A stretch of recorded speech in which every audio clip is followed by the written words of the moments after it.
Good afternoon. Hello, hello. Welcome to Website Wednesday. And thank you to those of you who are joining me.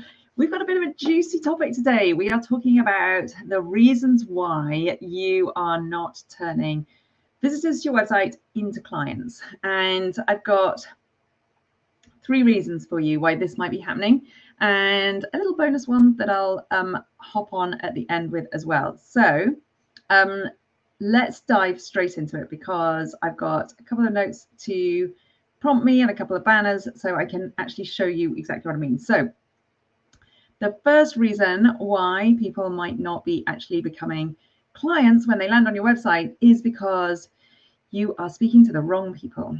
And what I mean by that is when people arrive on your site, that you're not making any kind of emotional connection with your messaging. And so they feel as though you're not speaking to them.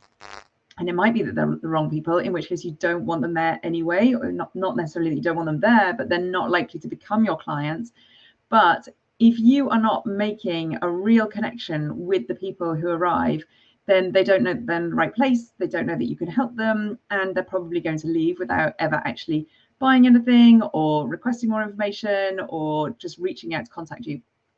So that's super important. You need to make sure that you intimately understand your audience. And that doesn't necessarily mean, when we're talking about niching and getting really, really clear on your niche, people get a bit freaked out because they think that all of a sudden they've got to know what age the people are, what kind of cars they're driving, where they shop, what kind of magazines they're reading, and all of that is really, really useful information. But you don't have to put people in a box like that. You don't necessarily need to know all of their demographic information. But what you do need to know is what they're really, really struggling with and what they've tried before and hasn't worked. So let's say you're in the weight loss market. You don't necessarily need to be speaking to postpartum mums who are age 35.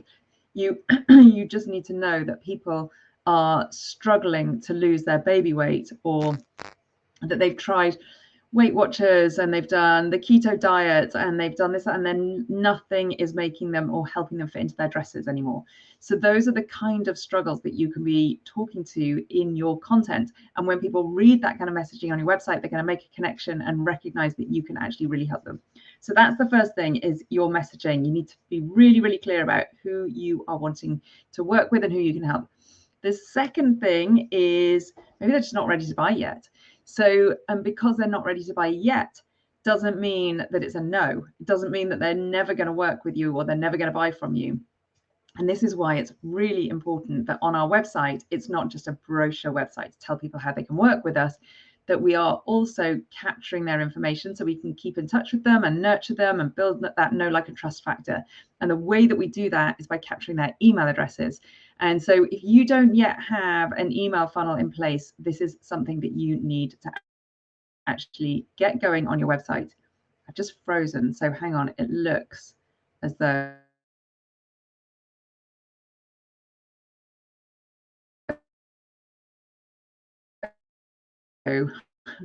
let me just come in. I'm just clicking on the comments and it's not bringing them up. So everything has just gone a bit weird and warped. Hopefully you can still hear me. Just say yes if you can. That would be really cool. Jackie, good to see you on here. I've just popped into the comments. So let me know. Please do let me know if you're still able to see and hear me. There's a little bit of a delay on the commenting, so I might not respond to you straight away. So, oh, Jackie, thank you. Thank you so much. I can see someone saying, hi, Vicky Etherington. I'm not sure who that is. It's just come up as a Facebook user. All right, so we're talking about the 3 reasons why people might not be buying from you when they arrive on your website. So the second one is that they're just not ready yet. And it's not always going to be the right time for them to jump into a course or into a one-to-one session with you, because maybe they've got a million and one other things that they're doing right now, or maybe they're finishing off another course, and so they literally know that they can't overstretch themselves. But in 3 months' time, they might be ready to. So you need to make sure that you have that way of keeping in touch with them. And the way that you would normally do that is by capturing their email addresses, putting them through an email sequence and an email funnel, and keeping in touch with them in that way, and just constantly giving them value. And then at some point when you're putting out another offer, then they see it because they're still in your world. The third reason is maybe you're just not asking them to buy. So lots of us get shy about asking people to actually go ahead and purchase something. And it's completely normal that people are feeling awkward about selling. But in fact, if you reframe it and think of the work that you do, if you're putting it in front of people, you're actually serving them rather than selling to them. Because if you don't tell them what they can buy from you, they might not know that you've got something that can actually really, really help them. And so if we go back to that idea of your ideal client and the struggles that they're having, you're doing them a disservice by not telling them how you can help them. So make sure that you actually let them know. And it's not necessarily buy my stuff, buy my stuff, buy my stuff. You're actually just letting them know that there is an opportunity for them to work with you, that you do have a program that can help them, or that you've worked with people in a really similar situation before and they've had amazing results. And that's going to help people understand that there is an opportunity for them to work with you. And then the final bonus one that I wanted to throw in there is, if people get to your sales page or your offerings page and they think that they might want to work with you, but there's no way for them to reach out to you, then if they're on the fence, they've just got a little question like, maybe when does the course start? Or is this relevant for me because I'm not a coach and it looks like you only work with coaches? Then there needs to be an easy way for them to actually bring that question to you so that you can address it. And a perfect way of doing that is by having FAQs.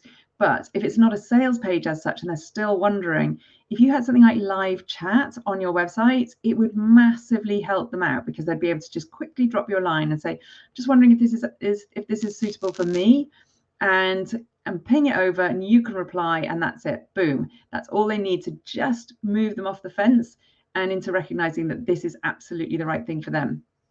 So those are the 4 things. So the first one is, it might be that your messaging is wrong and you're speaking to the wrong people, or it might be that they're actually just not ready to buy yet. Now isn't the right time for them. It's not a definite no, but you need to have a way to keep in touch with them, and perhaps you're not asking them to buy. And then the final little bonus tip is, make sure that they can easily get in touch with you. And that doesn't mean that you have to plaster your phone number all over your website. There are other ways that people can get in touch with you. You could have a form that they fill out, or it could be something like live chat, which makes it really straightforward. So hopefully that is helpful. Let me just see. Miriam, good to see you. Adiola, lovely that you're here as well. Thank you, Jackie. I saw that you had tagged Adiola. All right, brilliant. Do let me know if you've got any questions, or post them into the group after this, and I'm happy to come in and answer any questions. If you don't yet have a way of capturing emails on your website, then please do let me know. And because I'm running my next version of the funnel experience in the middle of March, we are starting with that. And it's still at beta pricing. We've run through with 1 beta group. We've got the next beta group starting in about 4 weeks' time. And basically what we are doing is building out those funnels. Oh, what I didn't show you was, let me just very quickly show you something. I was looking with a client today at some of her competitors' websites, and I don't want to actually bring up the entire website, but I'm going to show you an example of what you shouldn't be doing on your website in terms of capturing email addresses. So this is an exact way that I would recommend that you don't do it. Sometimes it's really useful to see things that you shouldn't be doing. So this, I've just taken a screenshot of it so that I could share it here. Let me just see if I can share this with you.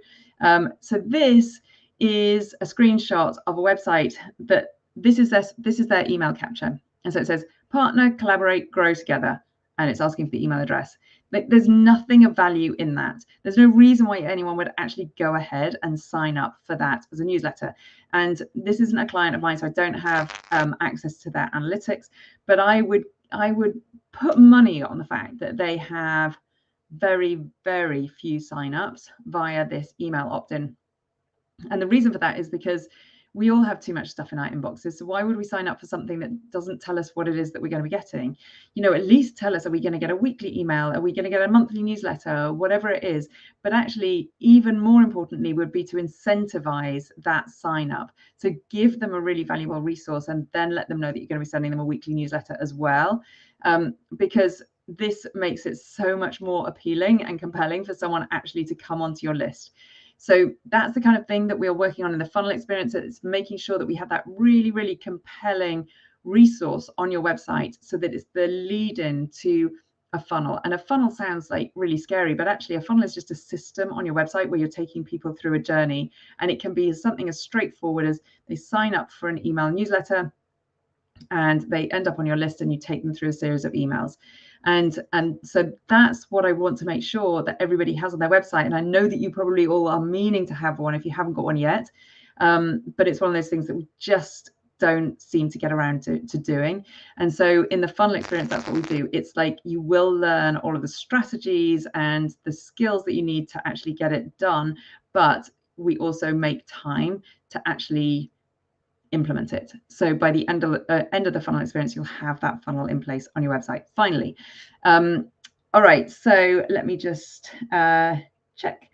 So I don't know if this is Adiola or somebody else. I don't yet have a way to capture. So I would prioritize it and just make sure if I had to go back to the beginning of my business all over again, and I had the one thing that I would do to actually become successful faster would be to make sure that I really, really focused on growing my email list. And the way that all of that starts is by having an email capture form on your website. And it might sound a little bit old school, a little bit common because that's what everyone's doing. But the reason everyone's doing it is because it actually works. So, oh, Rosemary, thank you. Lovely, lovely that you're here. Thank you so much to say that you're enjoying it. All right, fabulous. Thank you so much for being here. I don't see any questions. So that's it from me. And I'll be back with Website Wednesday next week. In the meantime, if you're on half term, I hope you're having a lovely time. If you're on half term next week, have a great time. And I'll see you at 12 o'clock in the same place next week.